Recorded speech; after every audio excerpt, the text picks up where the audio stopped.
Hi everyone, welcome to the Introduction to Poetry unit.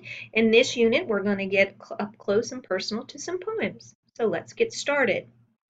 I begin with a definition of poetry, and as you will see from the learning unit, defining poetry is a little bit more complicated, and there isn't one clear, good definition of poetry. It just depends on who you talk to. So I began with the Merriam-Webster definition.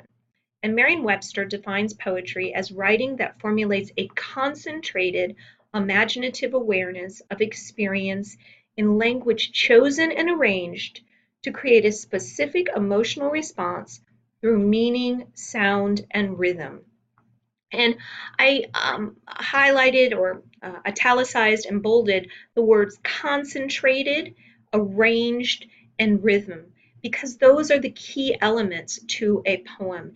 It's a concentration of language and imagery, and it's ranged very specifically to evoke an emotional response. And part of that response to the poem includes sound and rhythm. Poems are meant to be read aloud. Just like a play was written to be performed, poems are meant to be heard. Another definition of poetry, poetry appeals to the mind and arouses feelings. Poetry may state facts, but more important, it makes imaginative statements that we may value even if the facts are incorrect. According to Gerard Manley Hopkins, poetry is to be heard for its own sake and interest, even over and above the interest of meaning. So again, I go back to a painting, a work of art. When you go to look at a painting, it's meant to be seen. The colors are very, the artist selected the colors, selected the strokes, selected the composition very specifically for you to see it. Um, and a poem is similar in that the language is selected very specifically for you to hear it. So that actually listening to a poem is part of the art of the poem. So before you read, understand that poems can be complex and support multiple meanings. They also may affect different readers in different ways. You are a unique individual. Each of us experiences art in our own way. And what you get from a poem, what meaning it gives you, is going to be different than the meaning that it gives me because we are different people. We have different experiences, different memories, different emotional responses to things, so different likes and dislikes. So all of those come into play when you are reading poetry. When you're reading poems, it really will help you if you develop kind of a specific systematic reading habit and you develop skills that can help you be more confident and satisfied with your interpretations and understandings of the poems you read. So I suggest that you just, when you're given a poem, read it through the first time on the page, just read it through. If there are any words you don't understand, allusions to terms that you don't know or historical events that you're not quite clear about, look them up, find out more information.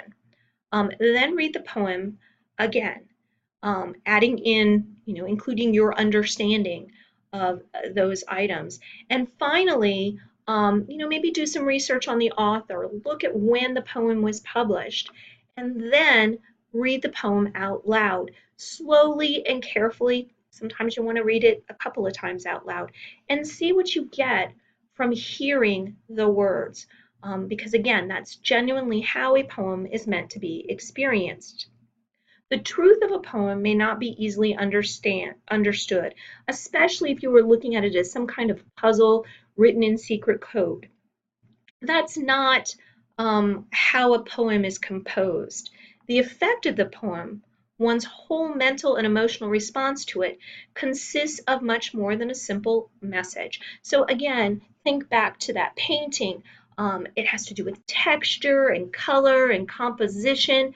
A poem has to do with rhyme and meter and diction and syntax and your understanding of context.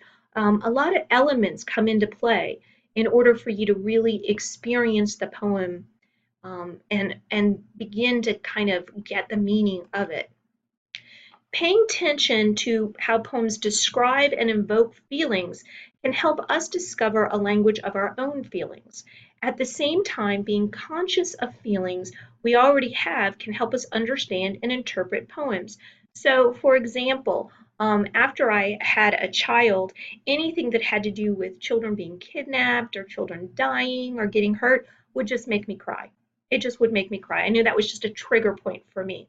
So if I'm reading a poem about, something terrible that happens to a child, it's going to evoke a lot of fear in me, a lot of distress, a lot of upset. That's a good poem because it's evoking some strong emotions. Um, and but poems don't always have to relate to something that we're comfortable with or that we know. Poems, their language can help us understand and identify concepts and ideas that are completely foreign to us. So, for example, I don't know I'm not sure if we have any veterans in the class, but a poem that's been floating around the internet this last week or so, week and a half, is a poem called Dulce et Decorum Est. And it is a poem about a gas attack during, I believe it's World War I. And it is incredibly vivid and poignant and painful and grotesque. Um, and I don't think you have to be a veteran of war to really get the impact of that poem. I think it's a very deep and meaningful and sad poem. And I don't think you have to have those experiences in order to understand it and really get the pain in the poem. Here's a poem by Margaret Atwood. She's a great poet. I highly recommend her. She's also a great writer. Um, and it is called You Fit Into Me. And if you look at the image on the upper right-hand corner, that is what is called a hook and eye. People who sew have know exactly what a hook and eye is. And a hook and eye is something that you use to close garments. So you might have it on your top, you might have it for a purse. It's just a closure. And if you look at that, you can kind of see that the hook, the round part is called the eye, and the hook is hooked into the eye. And so let's read the poem. You fit into me like a hook into an eye. And looking at the image, you think, okay, that's a nice snug fit, that's safe, that's secure. But if we go to the next lines of the poem, a fish hook, an open eye. So that poem doesn't really mean at first glance what it starts out to mean. It ends up kind of not so positive. It starts out almost like a love poem. You fit into me like a hook into an eye. And you're thinking, oh, we're all warm and snuggly and cozy and we love each other and we're close together. And then you see a fish hook, an open eye. That's a very different meaning. It takes quite a turn there at the end. So it's important to get through the whole poem.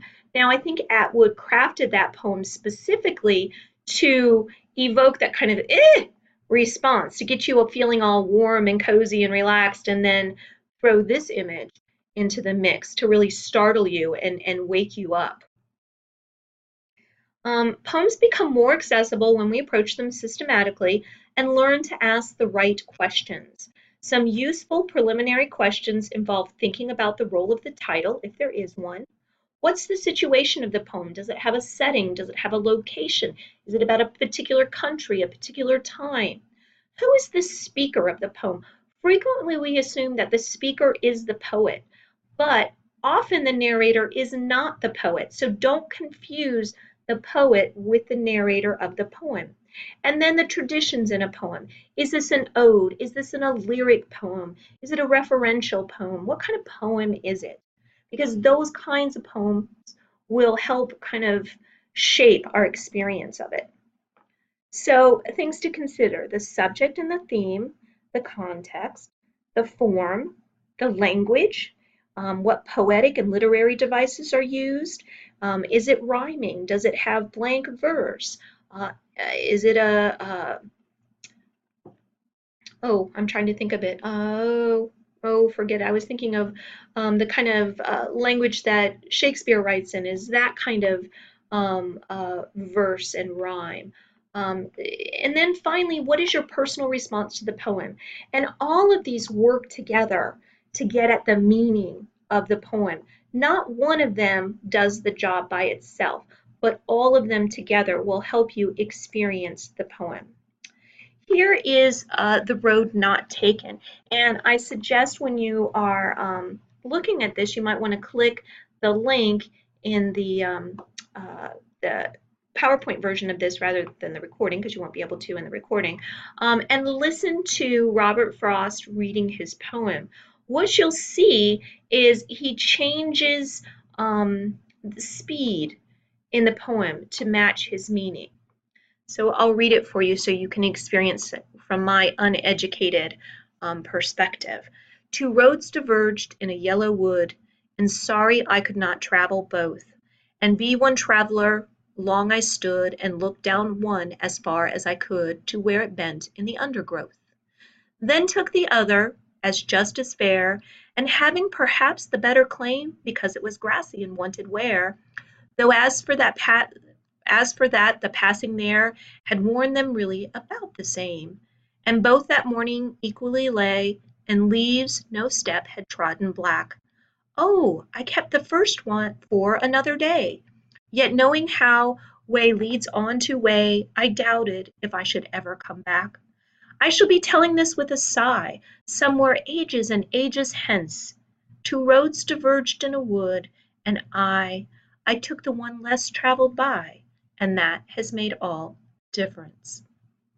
This is a really great poem, and again, I really encourage you to listen to Robert Frost reading it. He does, obviously, it's his poem. He does much, much better job reading it than I could ever do, and you see what you can make out of the meaning of this poem. See what you can come up with from the images throughout the poem, and just the wistfulness in his language. Understanding the text. So categories of poetry, such as a love poem, can indicate the subject of the poem, the topic it engages.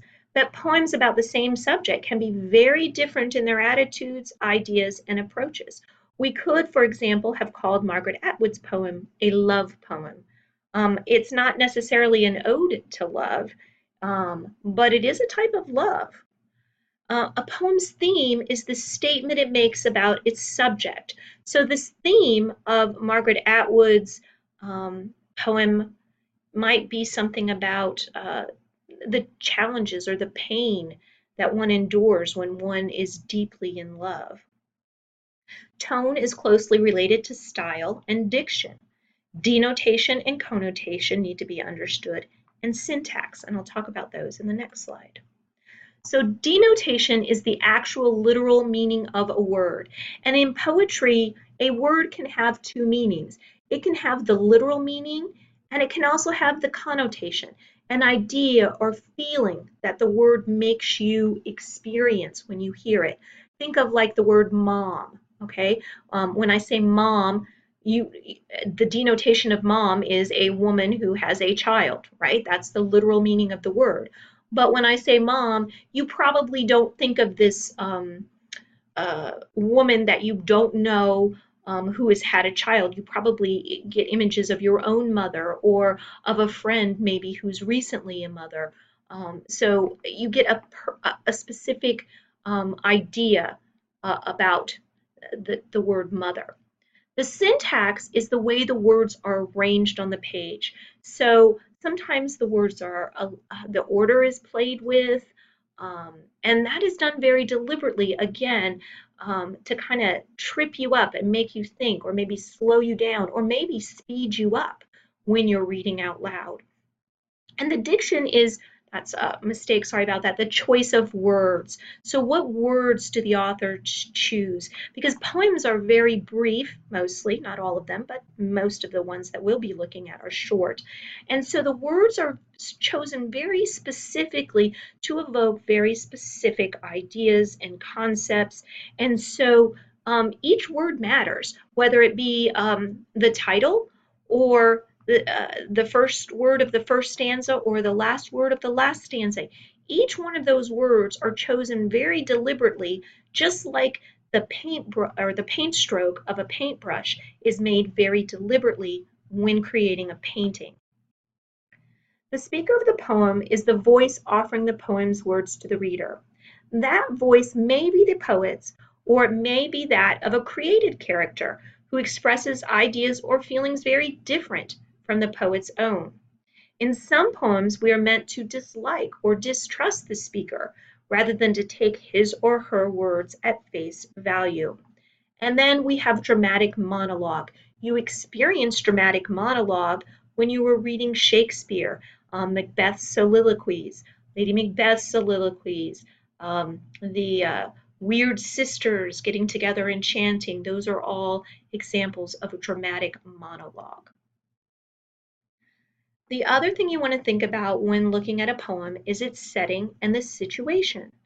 Sometimes identifying the poem's setting is important to understanding the speaker, as when a speaker reflects on events that are long past. For example, that poem that I was telling you about, Dulce et Decorum Est, understanding that the narrator is in the war in the middle of a gas attack really puts a greater depth and understanding into that poem. The setting is the time and place in which the poem is situated.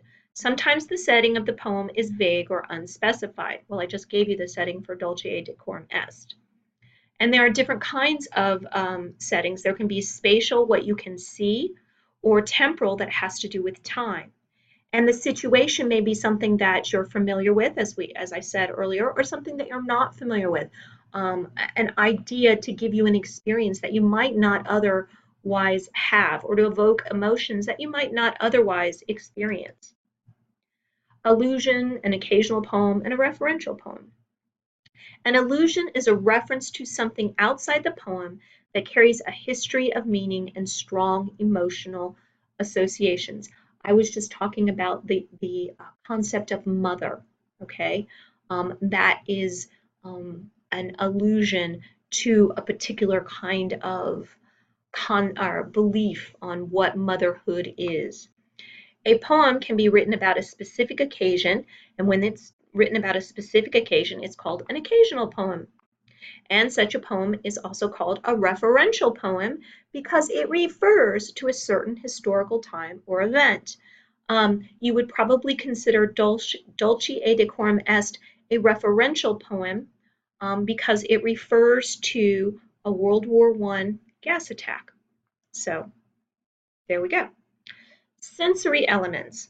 Instead of depending on abstract ideas, the language of poetry is most often concretely visual and pictorial. You should get images, you should see pictures in your mind when you're reading a poem. Words are not simply sounds. They represent or signify things like actions and ideas or feelings. Poets provide vivid verbal representations to convey what they have seen or imagined to their readers. Description can involve narrowing terms by category, expanding through detail, or comparing two things or ideas.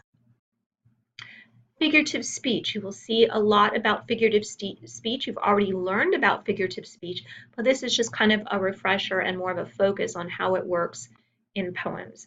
A figure of speech pictures something in terms of something else familiar to us, asking us to think of the one thing as if it were another. Poets frequently rely on figures of speech or figurative language to clarify and make their ideas precise, as well as to suggest a range of feelings. These are some types of figurative language.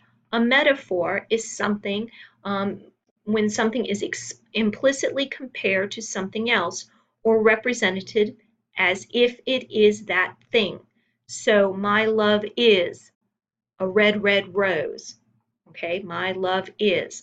That is saying that it is that thing. When metaphors extend over long sections of a poem, they're called extended metaphors. And when they are throughout the entire poem, they're called a controlling metaphor because they go throughout the entire poem. A simile is when one thing is directly compared to something else using the words like or as. My love is like a red, red rose. That's a simile. Again, metaphor is my love is a red, red rose. Simile is my love is like. We also have analogy, symbol, and personification. When a simile, the like, develops a very elaborate comparison and extends through long sections of a poem, it is called an analogy. A symbol, defined at the most basic level, is something that stands for something else.